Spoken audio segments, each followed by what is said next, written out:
রাসূল করিম সাল্লাল্লাহু আলাইহি ওয়াসাল্লাম তিরমিজি শরীফের 1987 নম্বর হাদিসের মধ্যে 1987 নম্বর হাদিসের মধ্যে আল্লাহর নবী মুহাম্মদুর রাসূলুল্লাহ সাল্লাল্লাহু আলাইহি ওয়াসাল্লাম এই করণীয় গুলো যেগুলো মুমিন বান্দার কাজ এইগুলো সম্বন্ধে বলে দিয়েছেন, জানিয়ে দিয়েছেন। আল্লাহর নবী মুহাম্মদুর রাসূলুল্লাহ, সবাই বলেন সাল্লাল্লাহু আলাইহি ওয়াসাল্লাম, আল্লাহর নবী জানায় দেন, ও ঈমানদার তোমরা শোনো, তোমাদের জন্য কিছু কাজ আছে, কিছু করণীয় আছে। কয়টা করণীয় মনে আসেনি? কয়টা? আমি কিন্তু মাঝে মাঝে পরীক্ষা নেব, ভুলে গেলে চলবে না। কাজ কয়টা? যদি বলি কাজ কয়টা, তাহলে বলবেন কয়টা?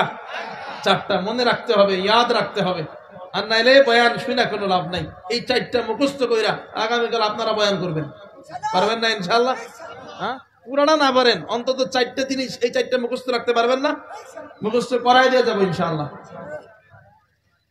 নবী করিম সাল্লাল্লাহু আলাইহি ওয়াসাল্লাম হাদিসের মধ্যে বলতেছেন, উম্মতের জন্য, মুমিন বান্দার জন্য 4টা করণীয় আছে। কয়টা?